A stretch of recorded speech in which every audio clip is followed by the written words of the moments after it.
Namaskar, Adab, Sri Akal, Vanakkam, Pranam, and hello, this is Ravikant Sharma, and welcome you all to my channel Soul Physics.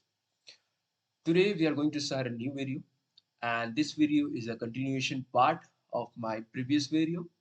In my previous video, I had discussed the way for finding electric field due to electric dipole along the axial point. आज के video में हम लोग discuss करने वाले हैं कि how to find electric field along the equatorial location as well as for any general point.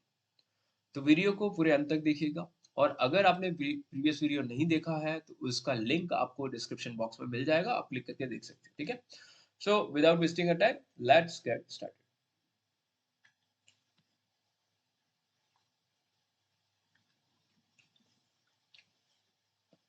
Electric field due to electric dipole along the equatorial point. चलो, तो अभी यहाँ पे क्या देखना है बेटा, सबसे पहले we are going to draw a dipole, electric dipole over here. We have, let's say I have this dipole and they are separated by a distance, let's say 2 है। इनके बीच में सेपरेशन कितना है बेटा, 2 है इनका सेपरेशन है। बात समझ में आ रही है? इलेक्ट्रिक डाइपोल क्या होता है बेटा?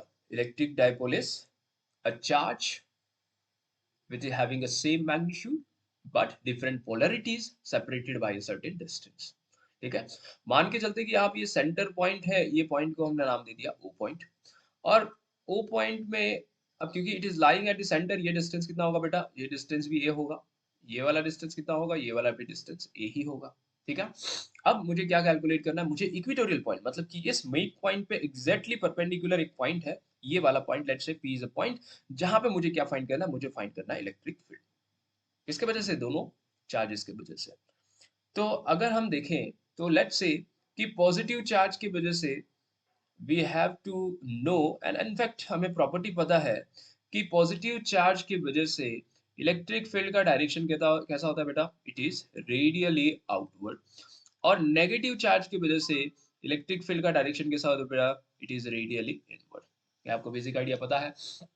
ठीक है, तो यहाँ पे मैं एक ट्राइंगल में बना दे रहा हूँ। ठीक है, अब ये ट्राइंगल में क्या देखना है कि इस पॉइंट पे ड्यू टू पॉजिटिव चार्ज हमें दिख रहा है कि पॉजिटिव चार्ज की वजह से इलेक्ट्रिक फील्ड का जो डायरेक्शन होगा that will be radially outward. Let's say this one is direction is electric field due to positive charge, इसको मैंने नाम दे दिया ईपी।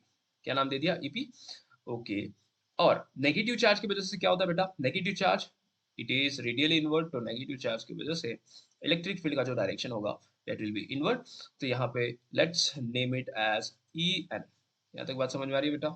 ठीक है, अब मैं यहाँ पे क्या कर रहा हूँ, यहाँ पे थोड़ा बहुत ज्योमेट्री यूज करने वाले हैं हम लोग। यहाँ पे what kind of geometry we are going to use it, let's see कि अगर यहाँ पे मैंने एक एक्सिस बना दी, लेट्स से इस तरीके से मैंने एक्सिस बना दी। ठीक है, एक हॉरिजेंटली और एक वर्टिकली। लेट्स से अगर ये एंगल अगर थीटा हुआ, तो अगर ये एंगल थीटा हुआ तो अल्टरनेट एंगल से बच्चा ये वाला एंगल कितना होगा, this angle is also theta, है ना। और अगर ये वाला एंगल अगर थीटा हुआ, ये वाला एंगल अगर थीटा हुआ, तो एक और ट्रायंगल की प्रॉपर्टी है जहां पे अपोजिट एंगल भी ये वाला थीटा हो जाएगा। बात समझ में आ रही है? तो यहाँ पे हम देख पा रहे हैं कि इलेक्ट्रिक फील्ड का एक्स एक्सिस हॉरिजॉन्टल डायरेक्शन में भी एक कंपोनेंट रिजॉल्व होगा और वर्टिकल डायरेक्शन में भी एक कंपोनेंट रिजॉल्व होगा। तो वो दो कंपोनेंट कौन से होंगे बेटा? तो पॉजिटिव चार्ज के वजह से जो इलेक्ट्रिक फील्ड का जो कंपोनेंट होगा that will B EP cos theta, यहाँ पे हॉरिजॉन्टल डायरेक्शन में, और वर्टिकल डायरेक्शन में जो इलेक्ट्रिक फील्ड का जो कंपोनेंट होगा बेटा that will B EP sine theta. बात समझ में आ रही है? वर्टिकल डायरेक्शन में क्या होगा, EP sine theta, horizontal direction में क्या होगा, ईपी कॉस थीटा। उसी तरीके से नेगेटिव जो चार्ज की वजह से जो इलेक्ट्रिक फील्ड डेवलप हुआ है उसका नेगेटिव डायरेक्शन में अगर हम देखें तो एक कंपोनेंट हो जाएगा ई एन कॉस थीटा। बात समझ में आ रही है? और डाउनवर्ड डायरेक्शन में भी एक कंपोनेंट उसका रिजॉल्व हो जाएगा that will be E N sine theta. यहाँ तक तो बात क्लियर होगी। ठीक है, मैंने क्या किया यहाँ पे, पॉजिटिव चार्ज की वजह से पहले तो इलेक्ट्रिक फील्ड का डायरेक्शन देखा, नेगेटिव चार्ज की वजह से इलेक्ट्रिक फील्ड का डायरेक्शन देखा, फिर मैंने एक एक्सिस बनाई, फिर थीटास हमने रिजॉल्व किया। ठीक है ना, इलेक्ट्रिक फील्ड का हॉरिजॉन्टल डायरेक्शन में क्या कंपोनेंट होगा, वर्टिकल डायरेक्शन में क्या कंपोनेंट होगा। अगर याद नहीं है तो ये देखो, मैं यहाँ पे एक कंपोनेंट में बना देता, दो वेक्टर्स में बना रहा हूँ। Let's say this is your A vector, this is your B vector. इनके बीच में एक रिजल्टेंट वेक्टर है, लेट्स से आर वेक्टर। बात समझ में आ रही है? और लेट्स से कि अगर मेरे को ये जानना है कि आर का ऐसे दो कंपोनेंट जो ए के डायरेक्शन में भी हो और वाई के डायरेक्शन में भी हो, तो ए के डायरेक्शन में हम क्या लिखते थे, it is R cos theta, ठीक है, और बी के डायरेक्शन में हम क्या लिखते थे, आर साइन थीटा। ये दोनों है, ये दोनों होते क्या थे, तो ये दोनों को हम बोलते थे projection of vector along the X axis and Y axis. ये सारा बेसिक प्रॉपर्टीज था जो आपने मोशन इन प्लेन में पढ़ा होगा, ठीक है। तो यहाँ पे हमने कंपोनेंट्स भी रिजॉल्व कर लिए। अब जो मेन पार्ट जो हमें समझनी है, क्या समझनी है कि what will be the value of EP and E N. तो अब यहाँ पे देख रहा है बच्चा कि यहाँ पे सेंटर से लेके ये चार्ज जो हमने रखा हुआ है, पॉजिटिव चार्ज और नेगेटिव चार्ज, तो सेंटर से इंडिविजुअल डिस्टेंस अगर देखा जाए तो ए डिस्टेंस है। बात समझ में आ रही है? और ये जो पॉइंट पी है, P point to O point, इनके बीच में जो डिस्टेंस है वो हम मान के चलते हैं क्या डिस्टेंस है, लेट्स से आर डिस्टेंस है। मैं यहाँ पे ड्रॉ कर ले रहा हूँ कि लेट्स से ये वाला पी पॉइंट है। बात समझ में आ रही है? और ओ पॉइंट से जो आपका डिस्टेंस जो बन रहा है, ओ पॉइंट से जो डिस्टेंस है वो कितना है बच्चा, वो पॉइंट से जो हमने डिस्टेंस लिया है वो डिस्टेंस है आर। देखो आर मैं इसलिए ले रहा हूँ क्योंकि हम लोग स्टार्टिंग से आर ही लेके चल रहे हैं, ठीक है। एनीवे आप एक्स भी कंसिडर कर सकते हो। बात समझ में आ रही है? अब मैं कोई भी एक चार्ज ले लेता हूँ, लेट्स से अगर मैं नेगेटिव चार्ज अगर लूँ, तो नेगेटिव चार्ज की वजह से, नेगेटिव चार्ज से ओ पॉइंट का जो डिस्टेंस है वो कितना है, दैट डिस्टेंस इज ए। बात समझ में आ रही है? तो अगर हम देखें तो ये वाला यहाँ पे it is forming a right angle triangle, right angle triangle जहाँ पे 90 डिग्री है। तो ये जो लोकेशन है, just let me label it, ये वाला नेगेटिव चार्ज है वो ए पॉइंट पे है और पॉजिटिव चार्ज है वो बी पॉइंट पे है। सो वी कैन से कि P A is a hypotenuse. बात समझ में आ रही है? तो पाइथागोरस थ्योरम के अकॉर्डिंगली हमें पता चलेगा कि पी ए का जो लेंथ की जो वैल्यू है that will be nothing but under root of R square plus A square. बात समझ में आ रही है?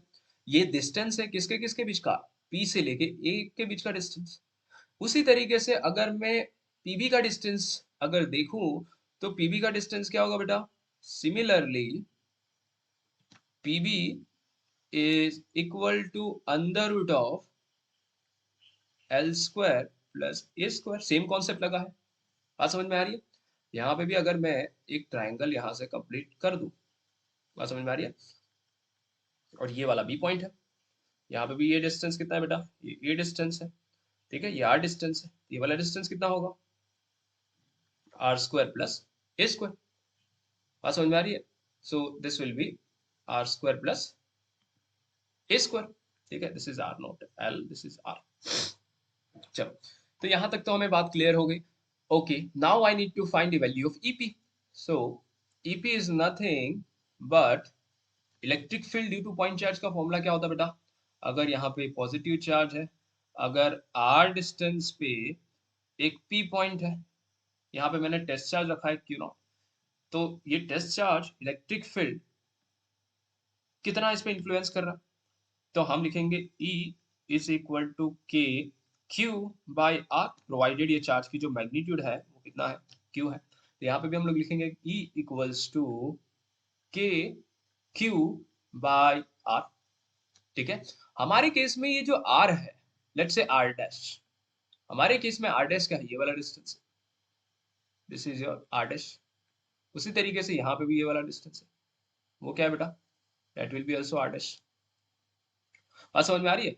And R dash is nothing but, R dash is nothing but under root of R square plus A square, under root of R square plus A square.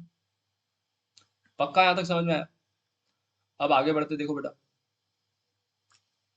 अब आगे बढ़ते तो यहाँ पे इलेक्ट्रिक फील्ड का जो एक्सप्रेशन मैंने यहाँ पे लिखा है ईपी इक्वल टू के क्यू बाई आर, तो आर डैश की वैल्यू अगर आप सब्स्टिट्यूट करते हो, ठीक है, तो आर डैश की वैल्यू सब्स्टिट्यूट करने पे ईपी की वैल्यू कितनी आएगी बेटा, ईपी की वैल्यू आ जाएगी K Q by under root of R square plus A square. बात समझ में आ गई? उसी तरीके से ई एन की भी वैल्यू आ जाएगी बच्चा, ई एन की वैल्यू कितनी आएगी, सेम पॉइंट चार्ज की वजह से बनता है K Q by R dash, K Q by R dash मतलब हो जाएगा again same concept, under root of R square plus A square. यहाँ तक क्लियर हुआ? ईपी की वैल्यू कैसे मैंने इवेल्युएट किया, ईएन की वैल्यू कैसे इवेल्युएट किया, आई होप यहाँ तक समझ में आया हुआ। अब हम थोड़ा और आगे बढ़ते हैं। अब हमें ईपी नहीं कैलकुलेट करना बेटा, हमें फाइंड क्या करना है, EP sine theta and EP cos theta. ठीक है, साइन थीटा की वैल्यू क्या होगी, कॉस थीटा की वैल्यू क्या होगी, वो हमें जानना है। अभी यहाँ पे देखो ये एक्सप्रेशन मैंने यहाँ पे जो लिखा है, let's say this is your equation number 1 and this is your equation number 2। तो यहाँ पे ईपी और ईएन का जो मैग्नीट्यूड अगर हम देखें तो दोनों की वैल्यू जो है वो सेम है। तो उस हिसाब से हम बोले तो यहाँ पे वर्टिकल डायरेक्शन में ईपी साइन थीटा लिखा हुआ है और वर्टिकल डायरेक्शन में ईएन साइन थीटा लिखा हुआ है। तो ये दोनों एक दूसरे के इफेक्ट को क्या करेंगे, नलीफाई कर देंगे। बात समझ में आ रही, ईपी साइन थीटा और ईएन साइन थीटा एक दूसरे के इफेक्ट को क्या करेंगे, नलीफाई कर देंगे।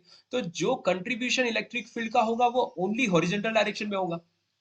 अब क्वेश्चन है कि हॉरिजॉन्टल डायरेक्शन में इसका कंट्रीब्यूशन कितना, तो हम लोग लिखेंगे इनेट टोटल इलेक्ट्रिक फील्ड, बिकॉज मैं यहाँ पे लिख देता हूँ चलो, कि इलेक्ट्रिक फील्ड अलोंग, चेंज कर देता हूँ इसका colour, electric field along vertical direction, just a second, आजा भाई, हाँ, electric field along vertical direction is zero. क्यों जीरो होगा बच्चा, S EP sine theta is equal to En sin theta. If E sin theta is equal to En sin theta. चलो ये वाला बात तो समझ में आ गई। तो what will be the effect of electric field along the horizontal direction? So therefore E net, ये मैं क्या लिख रहा हूँ बता, ये वेक्टर में लिख रहा हूँ। ठीक है, वेक्टर अगर मैं लिख रहा हूँ तो it means I have to consider direction. ठीक है, यहाँ पे डायरेक्शन भी हम लोग कंसीडर कर लेंगे। E net is nothing but total electric field along the horizontal direction, हमें नेगेटिव एक्सिस में देखें तो एक तो बनेगा ईपी कॉस थीटा, है ना, ईपी कॉस थीटा। अब हम देख रहे हैं कि यहाँ से पॉजिटिव डायरेक्शन में हम लोग आई कैप लिखते हैं, बिकॉज पॉजिटिव एक्स एक्सिस में हम लोग क्या लिखते हैं, यूनिट वेक्टर आई कैप लिखते हैं, और नेगेटिव डायरेक्शन में हम क्या लिखते हैं, नेगेटिव आई कैप। यहाँ पे हो जाएगा EP into minus I cap, ठीक है, प्लस ई एन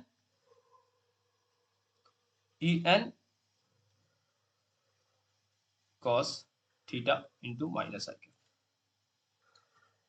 यहाँ तक बात समझ में आई। तो अब ईपी की वैल्यू क्या होगी बेटा, ईपी की वैल्यू और ईएन की वैल्यू तो सारी सेम है, राइट। जो डिफेक्ट होगा, मतलब जो चेंज आने वाला है वो किस में आने वाला है, कॉस थीटा में ही आएगा। अब कॉस थीटा की वैल्यू कितनी आएगी, अब मैं यहाँ पे देख रहा हूँ कि यहाँ पे ईपी और ईएन की वैल्यू तो सेम है।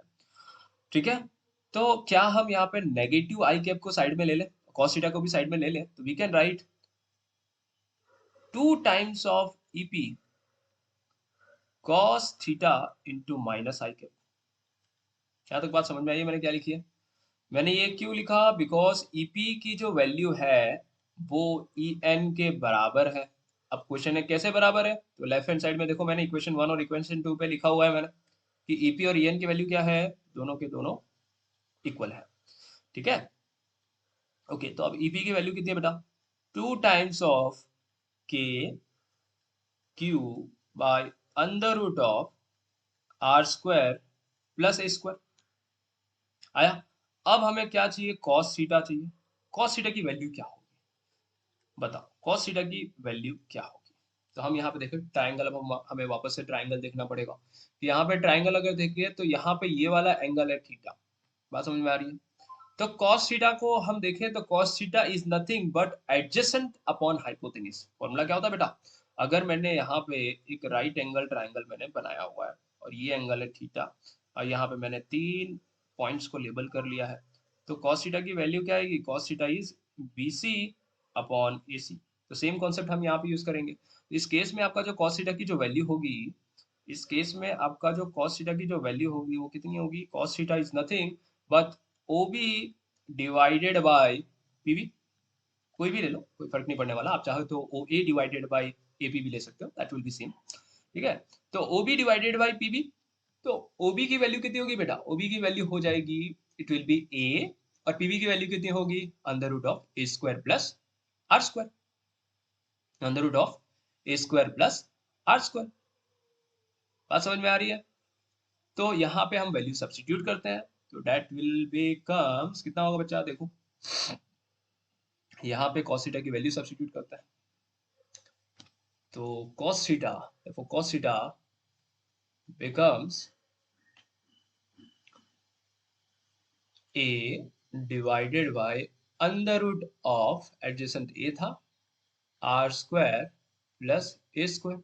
अब इसे हम इलेक्ट्रिक फील्ड इनेट में हम ऐड कर देते हैं, तो E net is equal to 2 times of K Q by under root of R square plus A square into A by under root of R square plus A square. बात समझ में आ रही है? यहाँ तक चीजें क्लियर हुई कि नहीं हुई बेटा? यहाँ तक चीजें क्लियर हुई? अच्छा, एक चीज हमने देखना भूल गए, यहाँ पे इलेक्ट्रिक फील्ड का जो एक्सप्रेशन होता है that will be K Q by R square, not K Q by R but it is K Q by R square. ठीक है, it will be K Q by R square, not K Q by R. जहाँ पे भी आपको values दिख रही है वहां पे स्क्वायर कर लीजिएगा। ठीक है, it will be K Q by R square. ठीक, so electric field due to point charge is nothing but kq by r square, and here I have to substitute all the values and do a little bit simplification। यहाँ पे देख रहा है बेटा कि यहाँ पे हो जाएगा k multiply by 2 into q into a divided by यहाँ पे हो जाएगा r square plus A square to the power 3/2। ये कैसा आया क्वेश्चन होता है? तो अगर सपोज करो यहाँ पे मेरे पास x raise to 1/3 multiply by अगर x होगा तो मैं क्या इसे ऐसा लिख सकता हूँ x रेज टू 1/2 प्लस 1, तो क्या इसको और सिंप्लीफाई करके ऐसा लिख सकता हूँ 3/2। तो वही चीज मैंने यहाँ पे किया, बिकॉज अंडर रूट का स्क्वायर कितना होता है बेटा, एज इट इज वही वैल्यू हो जाएगी, आर स्क्वायर प्लस ए स्क्वायर मतलब x रेज टू 1 के बराबर होगी, है ना? और उसको हमने हाफ से मल्टीप्लाई कर रहे हैं। बात समझ में आ रही है? तो पावर्स क्या होगा, ऐड हो जाएंगे। तो अब हम देखते हैं कि इलेक्ट्रिक फील्ड की जो वैल्यू होगी, अगर हम डायरेक्शन भी हम बोल नहीं सकते, ठीक है, it will B negative I cap. So net electric field is nothing but के। अब यहाँ पे देख बेटा कि डाइपोल मोमेंट होता कितना है, dipole moment is total charge into separation between them. तो यहाँ पे ये जो total charge into separation between them, क्या इसको हम पी लिख सकते हैं? यहाँ पे दिख रहा होगा बच्चा, ये एक्सप्रेशन में मैंने क्या किया है, as you can see here, total charge into separation between them divided by r square plus a square to the power 3/2 with having a negative sign. Now, if I want to write total electric field, so total electric field by substituting this expression in this equation, so we will get k minus of kp by r square plus a square to power 3/2 minus of के P by R square plus X square to power 3/2। ये expression आपको याद रखना है, ठीक है, बहुत important है। हाँ, अगर इसमें कुछ कंडीशन अगर ऐड कर ले, कंडीशन मतलब क्या बेटा, कंडीशन लेट्स से कि अगर यहाँ पे इस डायग्राम में मैं ये बोलूँ कि ये जो आर डिस्टेंस है, ठीक है, ओ पॉइंट से लेके पी पॉइंट का जो डिस्टेंस है वो रिलेटिव सेपरेशन, कौन से सेपरेशन, जैसे मान लो कि ए और बी पे ये जो पॉजिटिव चार्ज और नेगेटिव चार्ज लाई कर रहा है, इनसे अगर आर का डिस्टेंस की वैल्यू बहुत ही ज्यादा बड़ी हो तो क्या होगा, we can eliminate a point, right? ए लोग ए का जो वैल्यू है, लेट्स से कि इफ आर की वैल्यू ए से बहुत बड़ी है तो हम लोग सिंपली अवॉइड कर सकते हैं, ठीक है, ए की वैल्यू अवॉइड कर सकते हैं, तो it will be e net is equal to minus of के पी बाई आर। ये इलेक्ट्रिक फील्ड किसका है बेटा, इक्वेटोरियल पॉइंट पे हमने कैलकुलेट कर लिया। अब ये जो एक्सप्रेशन है ये क्या बताता है आपको, यहाँ पे ये एक्सप्रेशन ये बताता है कि electric field and dipole moment, electric dipole moment both are in opposite direction. Axial point में क्या था कि electric field and electric dipole moment both were in same direction, and इस केस में अलग है। इस केस में क्या बता रहे हैं कि इलेक्ट्रिक फील्ड और electric dipole moment both are in opposite direction, both are in opposite direction। ये चीज ध्यान रखना है। ये यहाँ का ये जो पॉइंट मैंने लिखा है ये पॉइंट बहुत ही इंपॉर्टेंट है, ठीक है, ये पॉइंट बहुत इंपॉर्टेंट है, ध्यान रखना। आई होप यहाँ तक आपको समझ में आ गया होगा। सो ई एक्सियल पॉइंट पे अगर एक्सप्रेशन याद करोगे तो ई एक्सियल पॉइंट का एक्सप्रेशन क्या था बेटा, याद करो। ई एक्सियल का जो expression right was 2kp by are cube, right. E axial का जो एक्सप्रेशन था वो क्या था, वी नो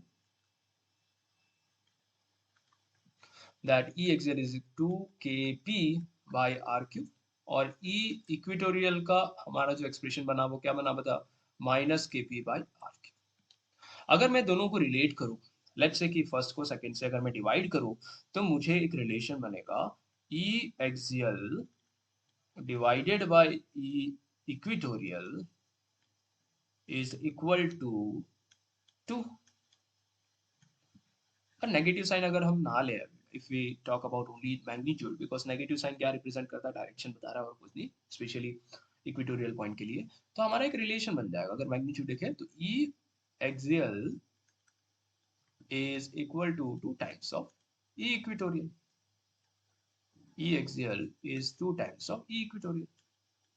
ये भी बहुत ही इंपॉर्टेंट रिलेशन है। आई होप यहाँ तक क्लियर होगा बच्चा, आई होप यहाँ तक क्लियर होगा कि what was the relation between E axial and E equatorial point. अब यहाँ पे थोड़ा सा अगर मैं फ्लिप कर दूं, थोड़ा सा मैंने कि लेट से हमें एक जनरल लोकेशन पे इलेक्ट्रिक फील्ड कैलकुलेट करनी है। जनरल लोकेशन मतलब क्या होता है कि जैसे मान लो कि मेरे पास ये डायपोल है, ये let's say this is your negative charge and this is your positive charge. बात समझ में आ रही? तो डायपोल के बीच में मैंने एक लाइन बना ली, इनका सेपरेशन क्या है बच्चा, लेट्स से 2a सेपरेशन, ठीक है। और ये वाला मिड पॉइंट है, ओ पॉइंट है, और मुझे क्या कैलकुलेट करना है कि ये एक पॉइंट है P। बात समझ में आ रही है? ये P पॉइंट पे मुझे इलेक्ट्रिक फील्ड फाइंड करना है इस डायपोल की वजह से। तो क्या होगा, तो इसका सिंपल सा एक्सप्रेशन है बेटा कि मुझे पता है कि इलेक्ट्रिक डायपोल का डायरेक्शन क्या होता है। इलेक्ट्रिक डायपोल का डायरेक्शन होता है, it is always from negative to positive charge. और इलेक्ट्रिक फील्ड का डायरेक्शन क्या होता है बेटा, it is always from positive to negative charge. तो ये जो एक्सप्रेशन है वो याद रखना बहुत काम की चीज है कि इलेक्ट्रिक फील्ड का direction is always opposite to the direction of electric dipole. So this is the direction of electric dipole moment. अब इलेक्ट्रिक फील्ड के ये जो इलेक्ट्रिक डायपोल का ये जो कंपोनेंट मैंने लिया, कंपोनेंट इन द सेंस कि ये जो वेक्टर मैंने लिया, अब इसके दो कंपोनेंट रिजॉल्व होंगे। एक कंपोनेंट यहाँ पे होगा एक्सिस के about, that will B p cos theta, और एक होगा उसके अपोजिट डायरेक्शन में, that will B p sin theta. तो एक्सियल, अब देखो p cos थीटा जो डायपोल का जो कंपोनेंट है, इसका रोल वही होगा जो एक्सियल पॉइंट में डायपोल का रोल था।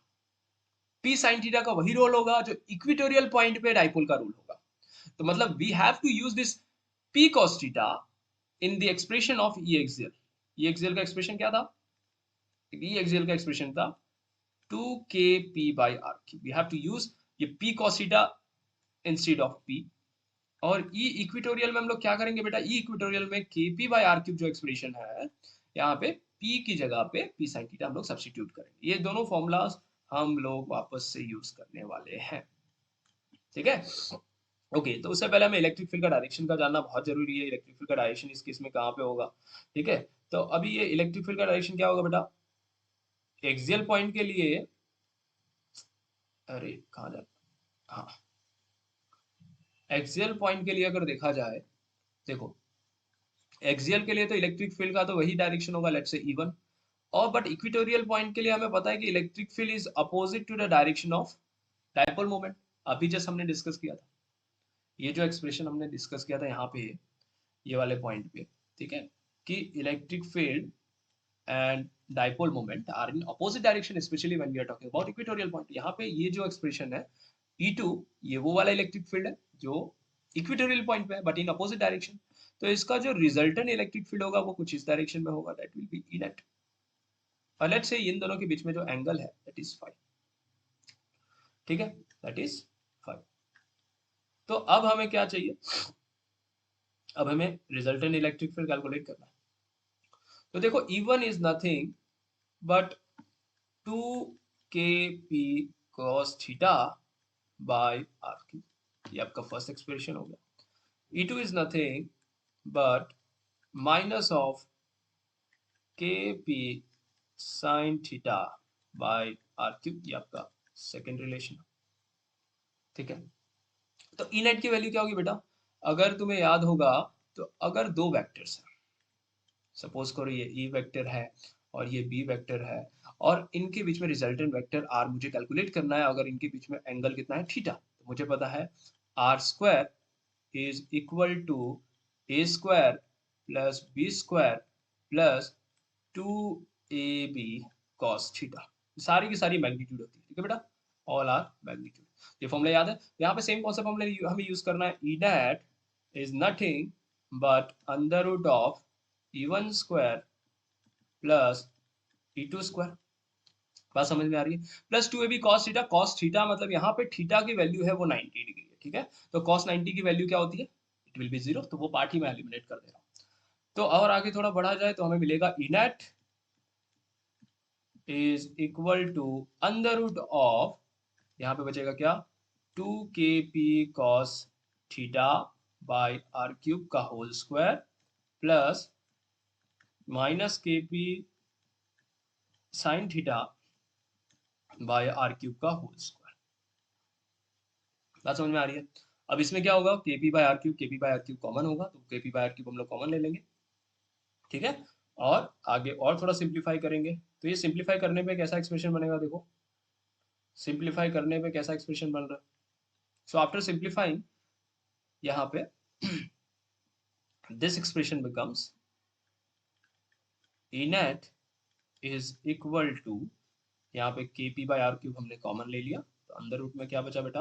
अंदर रूट में बचा कॉस 2 का स्क्वायर 4, तो it will B 4 cos square theta plus sine square theta, ठीक है। 4 कॉस स्क्वायर थीटा में एक कॉस स्क्वायर थीटा अगर मैं हटा दूं तो क्या बनेगा? इट विल बी के पी, चलो नेक्स्ट पेज में हम देख लेते। इट विल बी, चलो यहाँ पे e net is equal to k P by are cube under root में 3 cos square theta plus cos square theta plus sine square theta. अब देखो, ट्रिग्नोमेट्री आइडेंटिटी ये बोलती है कि cos square theta plus sine square theta क्या होता है? 1 होता है। So that will be replace by 1 and finally your expression changes to this.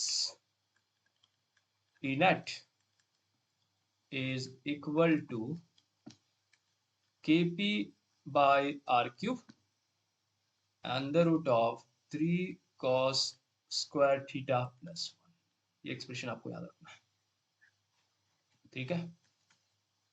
अब इसके कंडीशन दे देते हैं कि हमें पता है फॉर एक्सियल पॉइंट थीटा की वैल्यू कितनी होनी चाहिए? 0 डिग्री होनी चाहिए। डायग्राम ही देख लो, यहाँ पे ये थीटा की वैल्यू 0 हो जाएगी, तो नॉर्मल सी बात है, हमका हमारा वही कंडीशन बन गया जो हमें एक्सियल पॉइंट पे बनानी है। तो यहाँ पे थीटा की वैल्यू 0 रखोगे तो इनेट की वैल्यू कितनी आ रही है? देखो, आप खुद सब्सटीट्यूट करो, ऑटोमेटिकली आपको पता चल जाएगा। It will be kp by are cube under root of 3 cos square 0 का स्क्वायर एंड प्लस 1।